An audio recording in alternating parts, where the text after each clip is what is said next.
নমস্কার বন্ধুরা, আমি মিঠুন চলে এসেছি আইটি আপডেট চ্যানেলে। আজকে তোমাদেরকে শেখাবো মাইক্রোসফট ওয়ার্ড। মাইক্রোসফট ওয়ার্ডে কিভাবে কাজ করতে হয় এবং মাইক্রোসফট ওয়ার্ডে কি কি ফিচার আছে সেই সম্বন্ধে আজ বিস্তারিত জানাবো। তো শুরু করার আগে বলে দিই মাইক্রোসফট ওয়ার্ড কি। মাইক্রোসফট ওয়ার্ড হচ্ছে একটা ডকুমেন্টেশন সফটওয়্যার, যেখানে আমরা ডকুমেন্ট টাইপ করে ডকুমেন্ট এন্ট্রি করতে পারি। সেই ডকুমেন্টস কোনো লেটার হতে পারে, কোনো রিজিউম বা বায়োডাটা হতে পারে, বা অন্য কোনো কিছু হতে পারে। তো মাইক্রোসফট ওয়ার্ড এক্সেলের মতোই একটা সফটওয়্যার, যেটা আমরা ওপেন করছি। ওপেন করাতে প্রথমে যে অপশানগুলো আসে সেগুলো হচ্ছে যেমন এক্সেলে এসেছিলো তেমনই ব্ল্যাঙ্ক ডকুমেন্টস, এছাড়াও কিছু ফরম্যাট দেওয়া আছে, letter format, report format, resume তৈরি করার ফরম্যাট। এখানে প্রতি রকম এক ধরনের ফরম্যাট আছে, তোমরা ফরম্যাটগুলো ইউজ করে তোমরা ডকুমেন্টস তৈরি করতে পারো। আর নিচে আছে আমরা যে উপরে কাজ করেছি তার হিস্ট্রি। লেফট সাইডে আছে হোম, নিউ ডকুমেন্টস তৈরি করার জন্য, ওপেন ডকুমেন্টস মানে আমরা যে ডকুমেন্টসগুলো সেভ করা আছে সেখান থেকে ওপেন করার জন্য। এছাড়া অ্যাকাউন্ট আর অপশান, এটা অপশানটা সেটিংয়ের জন্য, অ্যাকাউন্টস সম্বন্ধে জানার জন্য। তোমরা এই মাইক্রোসফট আমি যেটা শেখাবো সেটা যে কোনো হতে পারে, 2016, 18, 19, 21, 24, 365 সব ফরম্যাটই একই। সামান্য ফিচার এদিক ওদিক আছে, সেটা তেমন কিছু নয়। তো আমরা একটা নিউ ডকুমেন্টস ওপেন করলাম। নিউ ডকুমেন্টস আমাদের ওপেন হয়ে গেছে। নিচে দেখো একটা বার আছে, যেটা আমরা জুম করার জন্য, জুম কম বেশি করার জন্য আমরা ইউজ করতে পারি। আর উপরে তোমরা আগে দেখেছো একটা টুলবার, যেগুলোকে আমরা ট্যাবও বলি। এই ট্যাবের সঙ্গে যেগুলো আছে রিবন, এবং যেমন এক্সেলে বলেছিলাম। আর তার এই প্রতিটা রিবনের এক একটা পার্ট আছে, সেগুলোকে আমরা গ্রুপ বলি। যেমন হোম ফিচারের মধ্যে ক্লিপবোর্ড আছে, font group, paragraph group, style group, এইগুলো আছে। এছাড়া আছে ইনসার্ট। এই প্রতিটা ডকুমেন্টসে এইগুলো ইউজ করেই ডকুমেন্টস তৈরি করা হয়। টেবিল তৈরি করা যায় এক্সেলের মধ্যে, এখানে টেবিলও করা যায়, স্যাপ পিকচার অ্যাড করা যায়, স্ন্যাপশট করা যায়। আমি আজকে একটা ডকুমেন্টস রেডি করে একটা বায়োডাটা বানাবো। সেই বায়োডাটাতেই এই ট্যাপের বিভিন্ন ফিচারগুলো অ্যাড করে দেখাবো কীভাবে করতে হয়। তো শুরু করে নিই। নতুন একটা ডকুমেন্টস খোলা হয়ে গেছে। এবার আমি এখানে টাইপ করছি। এখানে আমাদের টাইপ করতে হয়। তো যেমন আমরা টাইপ করবো, আজ আমি লিখলাম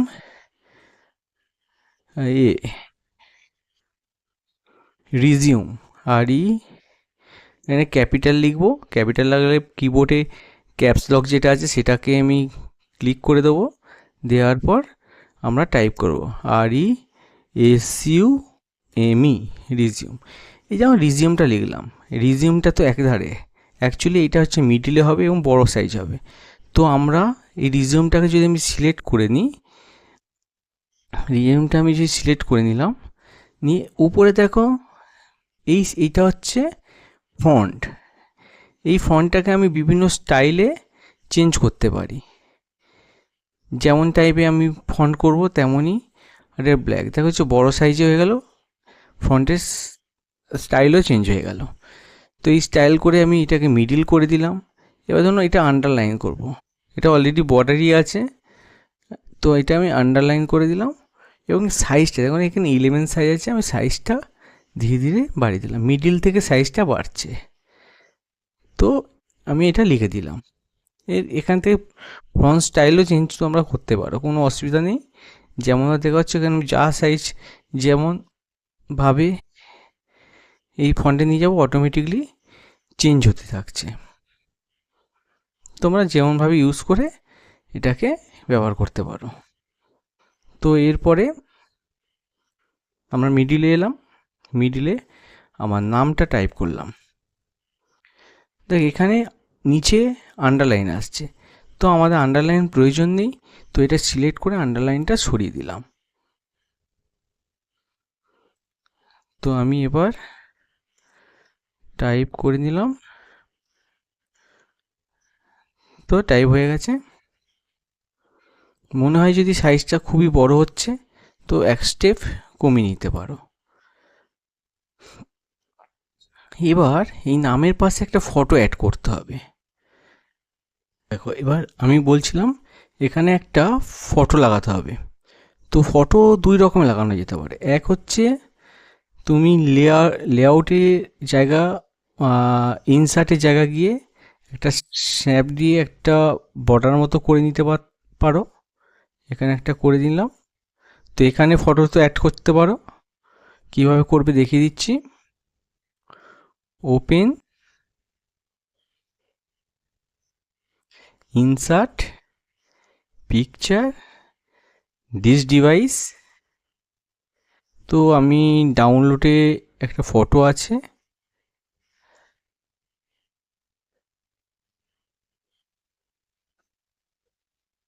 এখানে ক্লিক করলাম, ইনসার্টে গেলাম, ফটো, ডিভাইস।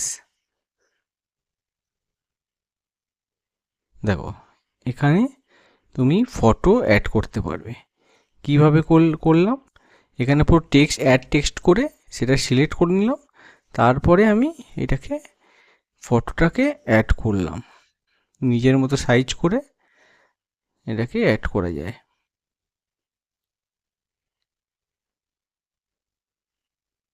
এখানে ফটোটা অ্যাড করে রাখতে পারো। এছাড়াও হ্যাঁ, তার আগে বলে দিই, এর ভিতরে যে ব্যাকগ্রাউন্ড আছে এই ব্যাকগ্রাউন্ডটা তুমি চেঞ্জ করতে পারো। হোয়াইট করে দিলাম, দেখো একটা ফটো লাগানো হয়ে গেল। এছাড়াও তুমি অন্যভাবেও অ্যাড করতে পারো। আমি এগুলোকে ডিলিট করে দিলাম। তুমি ইনসার্ট করো, ফটো, ডিভাইস থেকে ফটো নিলাম। হ্যাঁ, তার আগে তুমি এখানে সিলেক্ট করে রাখবে, সিলেক্ট করে রেখে দিয়ে তারপর পেজ গিয়ে ডিভাইস গেলে গিয়ে ফটোটা সিলেক্ট করলে, সিলেক্ট হয়ে গেল। এবার ফটোটাকে তুমি রিসাইজ করে নিলে, ফটোটাকে কোণা দিয়ে তুমি যেমনভাবে রিসাইজ করতে পারবে সেইভাবে রিসাইজ করে নিলে। এই ফটোটার সাইজ দু রকম করা যায়, এখান থেকেও করতে পারো। তোমরা এখানে সাইজটা অটোমেটিকলি এখানে সাইজ চেঞ্জ হচ্ছে। যদি এখানে তুমি এখান থেকেও সাইজ চেঞ্জ করতে পারো। এবার ফটোটাকে নিজের মতো সাইজে, সাইডে যেহেতু হবে না, তুমি নিজের মতো সাইজে এইটা বসিয়ে দিতে পারো। এই একটা হলো। সবচেয়ে বেটার হচ্ছে ওই বক্স দিয়ে করা। যাই হোক, ফটো কীভাবে ইনসার্ট করতে হয় দেখিয়ে দিলাম। এবার ধরো এখানে তুমি ডিজাইন করবে, মানে তুমি ভিতরে দেবে। একটা আমি বর্ডার কেটে নিলাম, এই বর্ডারে ভিতরে তোমার কিছু হেডিং থাকবে। এবার দেখো এই সাইডে তুমি নিয়ে আসছো, নিয়ে আসা যাচ্ছে না। এর জন্য কি করতে হবে, একটা জায়গা আছে রুলার, এই দু সাইডে রুলার। তুমি এই ধারে যদি সেট করতে চাও, এই যে রুলারের এইটাকে টেনে টেনে নিয়ে যাও। এই যে রুলার আছে, রুলারটাকে নিয়ে অ্যাডজাস্ট করে নিতে পারো, তাহলে তোমার এই লেখা সাইজও অ্যাডজাস্ট হয়ে যাবে। তো হয়ে গেল। এবার তুমি এখানটায় কিছু লিখবে, ধার থেকে লিখবে। এইটা হচ্ছে তোমার centre, side, right side, left side, এগুলো আছে তোমার। এই ডকুমেন্টসের মধ্যে তোমাকে পুরোপুরি দেখাবো ডকুমেন্টসে কীভাবে কাজ করতে হয়। তো এখানে কি লিখলে তুমি, তাহলে এখানে টেবিল ওয়ান, টেবিল করার একটা শিখিয়ে দিলাম। তো এখানে তুমি লিখে দিলে অ্যাড্রেস। এর মধ্যে তোমাকে লিখতেও পারবে, কোনো অসুবিধা হবে না। অ্যাড্রেস ফর কমিউনিকেশন, কমিউনিকেশন দিয়ে কোলন দিয়ে দিলে এটা হচ্ছে একটা ফরম্যাট তৈরি হলো। তাহলে এর নিচে তুমি কি করবে, এর অ্যাড্রেস, তোমার কমিউনিকেশান অ্যাড্রেসটা দিতে হবে। তাহলে 41 আমি আমার অ্যাড্রেসটা দিয়ে দিলাম, যে কোনো অ্যাড্রেস বসিয়ে দিতে পারো। 41 is in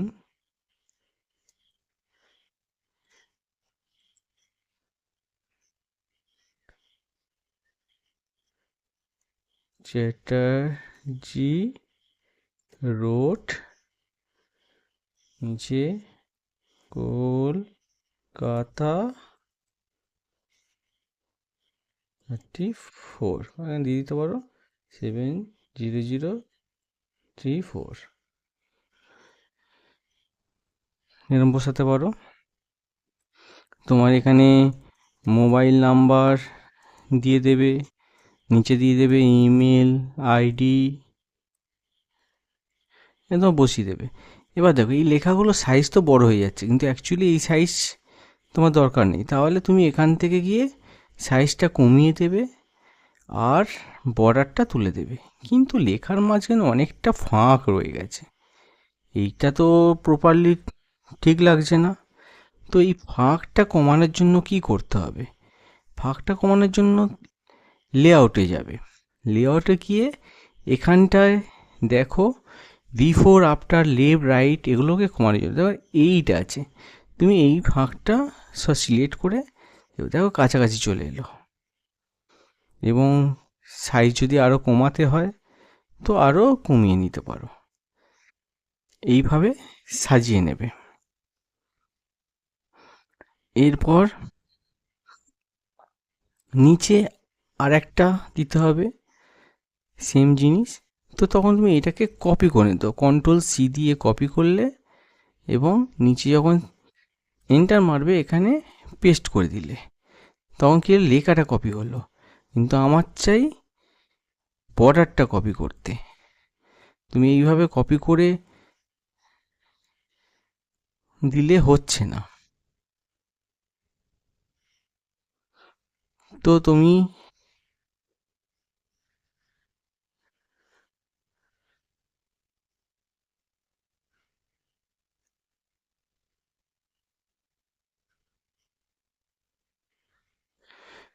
নিচে ইনসার্টে গিয়ে আর একটা টেবিল ক্রিয়েট করে নিলে,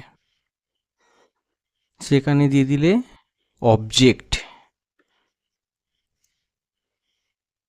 অবজেক্টিভ। ওই অবজেক্টিভটা কি, তোমার সম্বন্ধে কিছু দেওয়ার জন্য। তো এটাকে সিলেক্ট করে বর্ডার মারলে এবং সাইজটা তুমি একটু বাড়িয়ে নিতে পারো।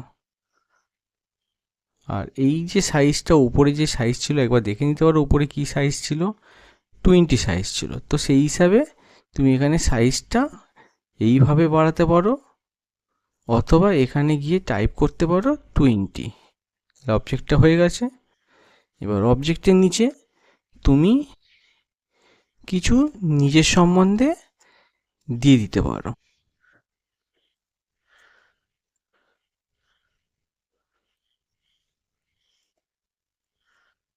Professional goals and maximize the profitability of my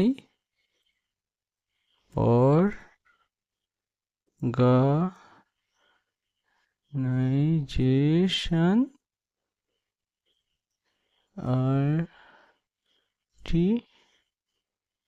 utilizing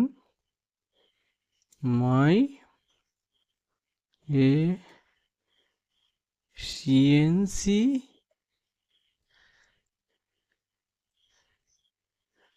potentiality experience and education, তা তুমি টাইপ করে দিলে। এবার টাইপ করার পরে দেখো যে এখানে কিছু কিছু রেড মার্ক হয়ে গেছে। রেড মার্কটি আমার স্পেলিংয়ের কিছু ভুল হয়েছে। তো স্পেলিংয়ের ভুলটা ঠিক করবে। এর উপর রাইট ক্লিক করবে, সিলেক্ট করে রাইট ক্লিক করবে, করলে ওপরে তোমার সঠিক স্পেলিংটা তোমাকে দেখিয়ে দেবে। যেগুলো ভুল হবে এরকম উপরে রাইট করবে, সেইভাবে তোমার সঠিক যেটা আছে এফিসিয়েন্সি, তাহলে এফিসিয়েন্সি আমি লিখতে গেছি, এখানে অন্য কিছু হয়ে গেছে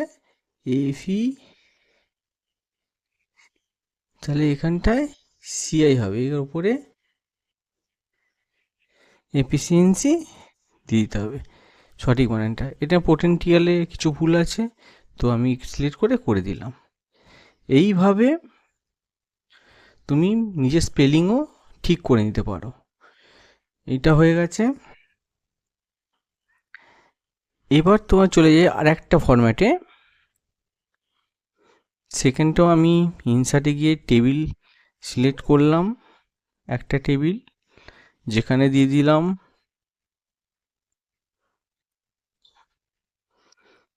প্রফেশনাল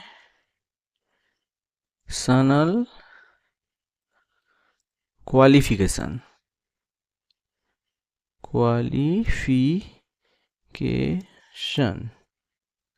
এখানে দিয়ে দিলাম। এটাকে সিলেক্টও করলাম, সব সিলেক্ট হয়ে গেছে। আমি এটা সিলেক্টও করলাম, করে হোমে গিয়ে এই সাইজটা বলেছিলাম 20, যেহেতু সাইজ আছে আমি 20 সাইজও করে দিলাম এবং বোল্টও করে দিলাম, হয়ে গেছে। এবার এখানটা প্রফেশনাল যেটা আছে সেখানে তোমরা প্রফেশনালে দিয়ে দেবে। এবার সেই প্রফেশনাল দেবে কীভাবে, উপরে দেখো এখানে প্যারাগ্রাফের মধ্যে তোমার এখানে নানা রকমের সিম্বল আছে, তুমি এই সিম্বল ইউজ করতে পারো, এইটা ব্যবহার করতে পারো, এইটা একটা এগুলোকে ব্যবহার করতে পারো। এছাড়াও নাম্বারিং আছে, নাম্বার ইউজ করতে পারো বিভিন্নভাবে। এছাড়া অন্য ধরনের নাম্বার টাইপের আছে, ইউজ করতে পারো। তো এখানে প্রফেশনাল এখানে প্রফেশনাল একটা কলন এন্টার করে বা 1 করে দিতে পারো। এখানে 1 নাম্বার দিয়ে দিলে নিচে 2, একটা করে কম্পিউটার হার্ডওয়্যার নেটওয়ার্কিং তোমার যে আছে সেইগুলোকে এক নাম্বার করে তুমি দিয়ে দিতে পারো। আমি এখানে আর লিখছি না, টাইপ করছি না, আমি একটা দিয়ে দিলাম। এবার যদি একাডেমিক কোয়ালিফিকেশান এরকম জায়গায় একাডেমিক কোয়ালিফিকেশান হয়, তো একাডেমিক কোয়ালিফিকেশানের ক্ষেত্রে কী করতে হবে, ইনসার্ট করে টেবিল, এখন টেবিল তো এরকম বানানো যায়, কিন্তু আমি ইনসার্ট ড্রয়িং টেবিল করব।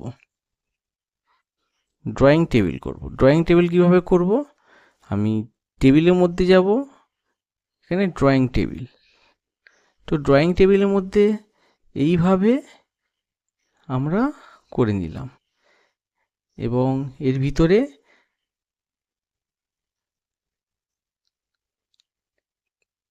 পার্ট করে আমি দিয়ে দিলাম কম বেশি, 1 2 3 4 5 দিলাম।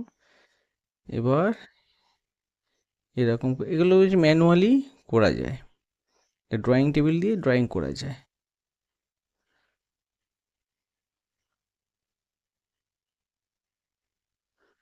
এইভাবে টেবিল বানানো যায়। টেবিল বানিয়ে দিলাম, তোমরা জানো ড্রয়িং টেবিলে ক্লিক করে দিলাম, এরপর সেটাকে আমি বাড়িয়ে নিলাম। যেমন এখানে হচ্ছে তুমি দিয়ে দিতে পারো কোর্স, কি কোর্স আছে, ইউনিভার্সিটির নেম, মানে যেখান থেকে তুমি পাস করেছো,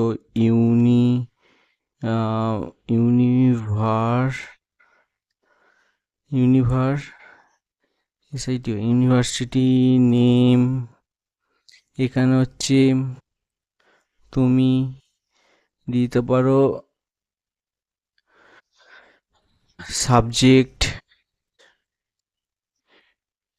এখানে দিতে পারো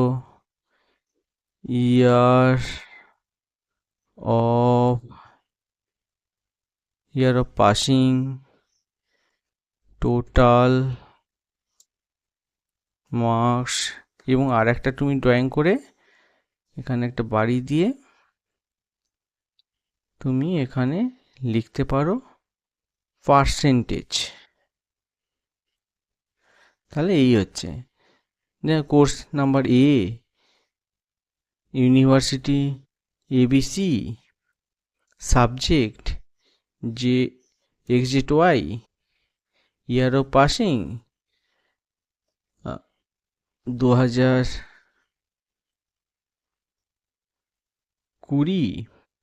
টোটাল মার্কস তুমি দিয়ে দিল 450, এখানে দিলে 75%। এই এরকম করে তুমি ফরম্যাট বানাতে পারো।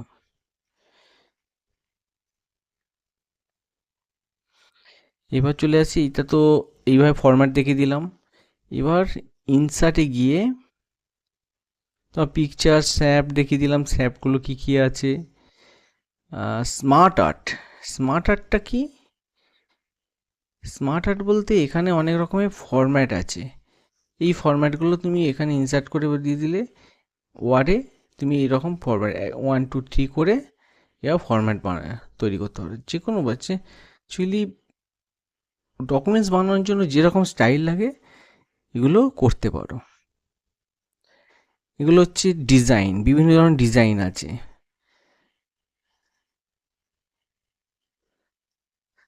এগুলো চার্ট আছে, যেমন এক্সেলের চার্ট থাকে, এখানে চার্টও বানাতে পারো। তো একটা জিনিস শেখাই, ওয়ার্ক আর্ট। এই জিনিসটা কি বিভিন্ন স্টাইল, আমরা এখান থেকে বিভিন্ন স্টাইলে আমি কিছু জিনিস বানাতে পারবো। ধরো এখানে আমি এটাকে লিখলাম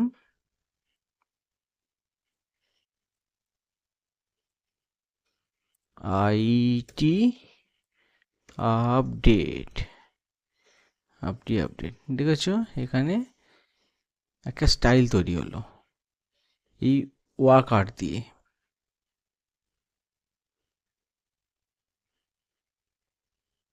এই ওয়ার্ক আর্ট দিয়ে তোমার বিভিন্ন জিনিস, বিভিন্ন স্টাইল করা যায়। এখানটায় তুমি এই স্টাইল দিতে পারো, দেখো এখানে এই স্টাইলে চলে এসছে। এছাড়া তুমি আরও চেঞ্জ করতে পারো। এখানে পরপর আপডেট, এখানে যে আমি সিলেক্ট করে দিই, ওয়ার্ক আর্টে বিভিন্ন রকমের আর্ট আছে, বিভিন্ন রকমের। এই দিয়ে তুমি ডিজাইন বানাতে পারো, আরও বায়োডাটাকে আরও আপডেট, আরও সুন্দর করতে পারো। কালারিং তুমি বিভিন্ন ধরনের কালারিং দিতে পারো।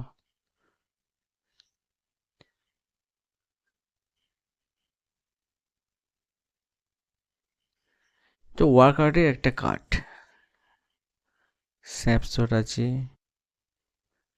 এইটাকে তুমি সেইভাবে পিছনে ব্যাকগ্রাউন্ডে কিছু দিয়ে দিতে পারো। এইভাবে তুমি ওয়ার্ডের ওপরও ডিজাইন বানাতে পারো।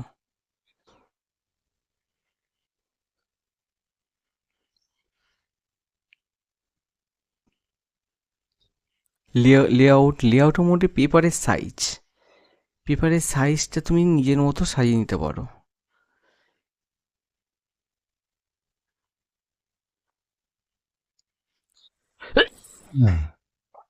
Mailing, review, view, read mode, বিভিন্ন মোড আছে, সেই মোডে তুমি কনভার্ট করতে পারো। প্রিন্ট লেআউট, হ্যাঁ এবার তুমি এইটাকে প্রিন্ট দেবে কি করে। এখানে ফাইল আছে, একটা ফাইল দিয়ে সেভ অ্যাজ করতে পারো, সেভ বা সেভ অ্যাজ, এখানে সেভ অপশান চাইলে তুমি কোথায় সেভ করবে তার লোকেশান চাইবে, অথবা প্রিন্ট করতে পারো। দেখো একটা প্রিন্ট চলে এসছে, তুমি এই প্রিন্টটা এই ফরম্যাটে করে প্রিন্ট করে নিতে পারো। এই হচ্ছে ওয়ার্ডের কাজ। ওয়ার্ড হচ্ছে ডকুমেন্টেশন বানানোর জন্য একটা দারুণ সফটওয়্যার। আমাদের অফিসে যে কোনো কাজ করতে গেলে ডকুমেন্ট বানানোর ক্ষেত্রে এই ওয়ার্ড খুবই গুরুত্বপূর্ণ। এক্সেল, ওয়ার্ড তোমাকে জানতেই হবে।